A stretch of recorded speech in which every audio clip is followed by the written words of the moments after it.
మహాగణాధిపతయే నమః. ఓం గురుభ్యో నమః. ఓం శ్రీమాత్రే నమః. పరమేశ్వర స్వరూపమైనటువంటి జ్యోతిష, వాస్తు మరియు ఇతర అనేకమైనటువంటి శాస్త్రములను మనకు అందించినటువంటి మహర్షులకి నమస్కారం. హయగ్రీవ హయగ్రీవ హయగ్రీవేతి యో వదేత్ తస్య నిస్సరతే వాణీ జహ్నుకన్యా ప్రవాహవర్త. అరుణాం కరుణాతరంగితాక్షీం ధృతపాశాంకుశపుష్పబాణచాపాం అనిమాదిభిరావృతాం మయూకైః అహమిత్యేవ విభావయే భవానీ. శ్రీమాత్రే నమః. ప్రేక్షకులకి ఆ లలితాంబిక అమ్మవారి యొక్క అనుగ్రహం పరిపూర్ణంగా కలగాలని మనస్ఫూర్తిగా కోరుకుంటూ మనం ఈరోజు చెప్పుకోబోయేటువంటి టాపిక్ ఏమిటంటే, ఒక్కొక్క జాతకుడు ఒక్కొక్క విషయం వల్ల ఎఫెక్ట్ అవుతూ ఉంటాడు అతని లైఫ్లో. కొంతమందికి బ్లాక్ మ్యాజిక్ వల్ల కానివ్వండి, లేనట్లయితే కొంతమంది దృష్టి దోషం వల్ల కానివ్వండి, లేనట్లయితే మరి కొంతమందికి వాళ్ళ జన్మజాతకంలో ఉన్నటువంటి మహాదశ అనుకూలించకపోవడం వల్ల కానివ్వండి, వాళ్ళు పూర్వజన్మలో చేసుకునేటువంటి కర్మ వల్ల జరుగుతూ ఉంటాయి ఇవన్నీ కూడా. అయితే ఏ లగ్నం వారికి వేటి యొక్క ప్రభావం ఎక్కువగా ఉంటుంది వాళ్ళ జీవితంలో అనేటువంటి విషయాలు మనం ఇప్పుడు ఒక్కొక్క లగ్నాల రీత్యా చెప్పుకుందాం. అదేవిధంగా వారికి కొంతమందికి జాతకం ఉండదు, మరి అలాంటి వారు ఏ ఉపాసన చేసుకుంటే దాని నుంచి బయటపడతారు. ఈ విషయాలు చెప్తుంది నేనైనప్పటికీ కూడా చెప్పిస్తుంది సాక్షాత్ లలిత అమ్మవారిగా భావిస్తూ ఒక్కొక్క లగ్నం ప్రారంభిద్దాం. వృషభ లగ్నము, వృషభ రాశి. వృషభ రాశి వారికి, వృషభ లగ్నం వారికి పర్టికులర్గా ఇక్కడ పూర్వజన్మ కర్మని ప్రభావం చూపిస్తూ నిత్య జీవితంలో ఎటువంటి వాటి వల్ల మీకు ఇబ్బంది కలుగుతుంది అంటే, ఇది గురుశాపముకి లోనయ్యేటువంటి వృషభ లగ్నాన్ని చెప్తూ ఉంటారు. అంటే గురుశాపం లోనవుతారు. అందుకే మీరు చూడండి, వృషభ లగ్నం వారు ఎప్పుడైనా వాళ్ళ లైఫ్లో మీరు గమనించినట్లయితే వృషభ లగ్నం అని నిర్ధారణ ఎలా చేసుకోవాలంటే, వాళ్ళ లైఫ్లో వాళ్ళ టీచర్స్ చెప్పేది, వాళ్ళ గురువులు చెప్పేది అని ఇంకా సాటిస్ఫై అవ్వరు వాళ్ళు. ఇంకా ఏదో ఉంది కానీ ఇంకా నాకు ఇన్డెప్త్గా చెప్తే బాగుండు, మా గురువు ఇలా చెప్తే బాగుండు, అలా చెప్తే బాగుండు ఎక్కువ ఎక్స్పెక్ట్ చేస్తూ ఉంటారు. ఎందుకంటే వాళ్ళకి పాస్ట్ లైఫ్ నుంచి ఆ యొక్క ప్రభావం అనేటువంటిది పడింది. మరి దీని యొక్క ప్రభావం ఎట్లా పడుతుంది ఏమిటి అంటే, వీళ్ళకి ఏదైనా సరే ఒక వీళ్ళ జన్మజాతకంలో గురువు యొక్క పోర్ట్ఫోలియోస్ పాడయ్యాయి, గురువు నీచ స్థానంలో ఉన్నాడు, గురువు పాపగ్రహాలతో ఉన్నారు, మళ్ళీ ఎక్కువ ఇబ్బంది పడుతూ ఉంటారు. ఎలాంటి ఇబ్బందులు పడుతూ ఉంటారంటే, వీళ్ళకి లైఫ్లో గైడ్ చేసేవాళ్ళు, సరైన గైడ్ చేసేవాళ్ళు దొరకరు. గురువు కనుక పాడైతే బాగుంటే మంచి గైడ్ చేసేవాళ్ళు దొరుకుతారండి, అందులో ఎటువంటి సందేహం లేదు. చక్కగా గైడ్ చేసేటువంటి వాళ్ళు దొరకకపోవడం వల్ల పర్టికులర్గా ఏంటంటే వీళ్ళకి ఏమవుతుందంటే, వీళ్ళకి చూసుకున్నట్లయితే ఈ గురుగ్రహం ప్రభావం అనేటువంటిది వీళ్ళ మీద నెగిటివ్గా పడడం వల్ల ఈ ప్రభావం యొక్క ఇది కొంతమంది చూడండి, ఎక్కడెక్కడికో వెళ్ళామండి, మాకు ఫలానా వాళ్ళు ఇన్ని డబ్బులు ఖర్చు పెట్టమని చెప్పారు, అందుకని ఏవేవో పూజలు చేయించారు, దానివల్ల నేను చాలా ఇబ్బంది పడ్డాను దాని తర్వాత అంటూ ఉంటారు. చూసారా, మిస్గైడింగ్ జరుగుతూ ఉంటుంది. కాబట్టి వృషభ లగ్నం వారు ఏదైనా నెగిటివ్ కోణంలో పూజలు జోలికి అసలు ఎవరూ వెళ్ళకూడదు. కానీ ఇట్లాంటివి చేసేటప్పుడు మాత్రం కాస్త జాగ్రత్త వహించాలి. అదేవిధంగా మీకు కొంతమందికి పిహెచ్డి చేసేటువంటి వారు ఉంటారు, వాళ్ళకి గైడ్ చేసేవాళ్ళు కొంచెం తప్పుగా గైడ్ చేయడం కానీ ఇట్లాంటివి ఎక్కువ ఎదుర్కోవాల్సి వస్తూ ఉంటుంది. కొంతమందికి తెలియక ఏం చేస్తారంటే గోహత్యా పాపాలకు గురవడం. అంటే ఎట్లాగా అంటే, నేను ఒక చిన్న ఉదాహరణ చెప్తాను. ఇప్పుడు నువ్వులు సహజంగా మనకి బ్రాహ్మణుడికి దానం ఏమని చెప్తాం, శనికి సంబంధించిన దోషాలు పోవాలంటే. అలాంటప్పుడు కొంతమంది ఏం చేస్తారంటే, ఇక్కడ ఎవరో తీసుకునేవారు లేరు, గోవుకి తినిపిద్దామని గోవు తినిపిస్తారు. అది కనుక ఒకవేళ ప్రెగ్నెన్సీతో ఉన్నట్లయితే ఆ గోవు దానిలో ఉన్నటువంటి దాని ప్రెగ్నెన్సీ విచ్ఛిన్నమవడం ద్వారా అంటే గోహత్య మహాపాతకం అనేటువంటి చుట్టుకుంటుంది.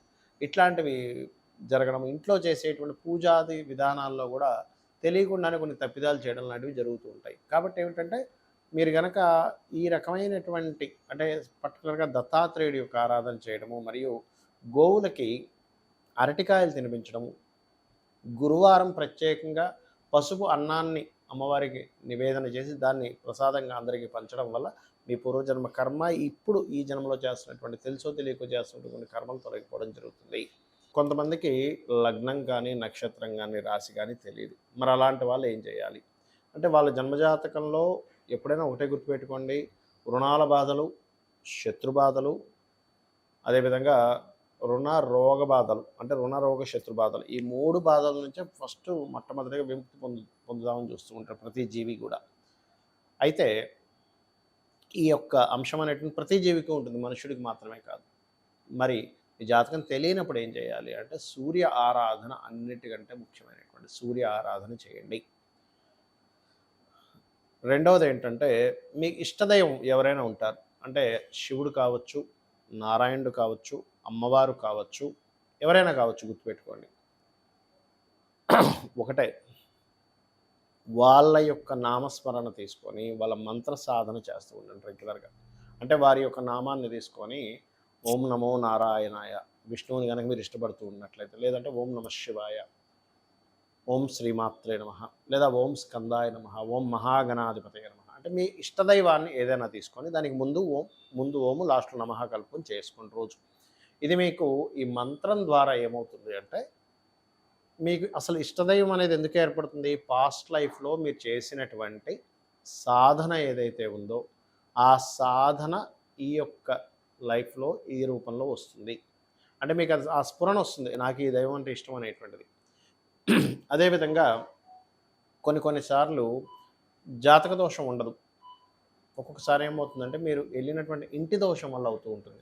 అంటే మీరు బాగా అబ్జర్వ్ చేసి ఈ ఇంటికి వెళ్ళినప్పటి నుంచే నాకు ఇలా జరుగుతుంది అని అనుకున్నప్పుడు మాత్రం మీరు తక్షణమే ఆ ఇల్లు ఖాళీ చేసి ఇంకో ఇంటికి వెళ్ళి మారిపోండి.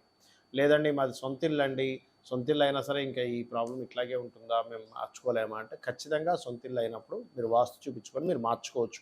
అందులో ద్వారం నిర్మాణం వల్ల ఏదైనా మీకు ఇబ్బందులు వస్తున్నాయా, లేనట్లయితే లోపల ఏదైనా బాత్రూమ్స్, లెట్రిన్స్ సరైనటువంటి ప్రదేశాల్లో లేవా, లేనట్లయితే ఒక్కొక్కసారి చిన్న చిన్న దోషాలు ఉంటాయి. అంటే ఇంట్లో వేసే రంగుల మీద కూడా దాని ప్రభావం ఉంటుంది. ఇంట్లో వాడేటువంటి వస్తువులు పెట్టకూడని ప్రదేశంలో కొన్ని వస్తువులు పెట్టి వాడడం వల్ల, అదేవిధంగా ఫుడ్ తినేటువంటి ప్రదేశం మనకి వాస్తులో పశ్చిమే భోజనం చేయవా అని చెప్పడం జరిగింది. ఆ రకంగా మరికొన్నిసార్లు ఏమవుతుందంటే కొన్ని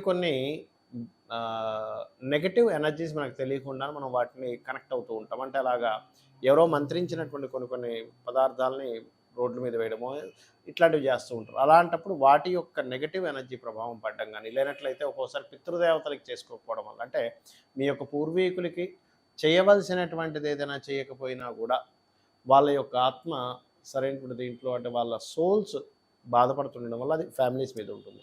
అలాంటప్పుడు మీకు కొంతమందికి ఎలా ఉంటుందంటే చేయాలని ఉంటుంది వాళ్ళకి, కానీ వాళ్ళ మరణించినటువంటి తేదీలు కానీ, లేనట్లయితే తిథులు కానీ తెలియవు. అలాంటప్పుడు తేదీ తెలిస్తే మనకి సిస్టంలో కొడితే ఏ తేదీ, ఏ నక్షత్రం, ఏ తేదీ నాడు జన్మించారు అనేటువంటి తెలుస్తుంది.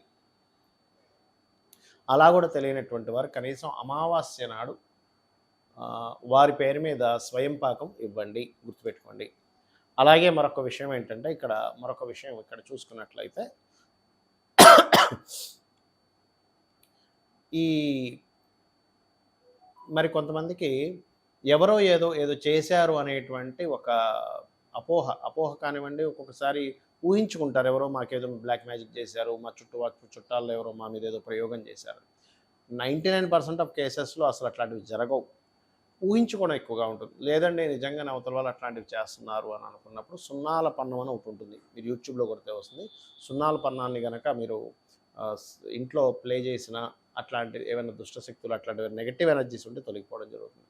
అయితే సర్వసాధారణంగా మనకి నిజంగా వచ్చే నెగటివ్ ఎనర్జీస్ కంటే మనంతట మనం ఎక్కువగా క్రియేట్ చేసుకుంటూ ఉంటాం. మన ఆలోచన విధానంతోని, మన యొక్క అనవసరమైన నెగిటివ్ ఫీలింగ్స్తోని, నెగిటివ్ రిలేటెడ్ సంబంధించిన దాంతో అనవసరంగా క్రియేట్ చేసుకొని అనవసరంగా ఆ రకంగా మనం దాన్ని పాడు చేసుకుంటూ ఉంటాం. కాబట్టి ఈ యొక్క విషయాల్లో ఇటువంటివి మీరు మెయిన్గా చేస్తూ ఉండండి.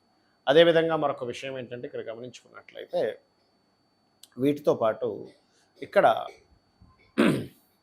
ఈ లగ్నం వారికి, ఈ రాశి వారికి అనేటువంటిది స్పెసిఫిక్గా ఉంటుంది. వారు మాత్రం ఆ లగ్నము, ఆ రాశి, ఆ నక్షత్రం తెలిసిన వారు మాత్రం ఇప్పుడు నేను చెప్పినటువంటి వీడియోలో ఏదైతే మొదట్లో చెప్పాను దాన్ని మీరు ఫాలో అయితే కూడా సరిపోతుంది.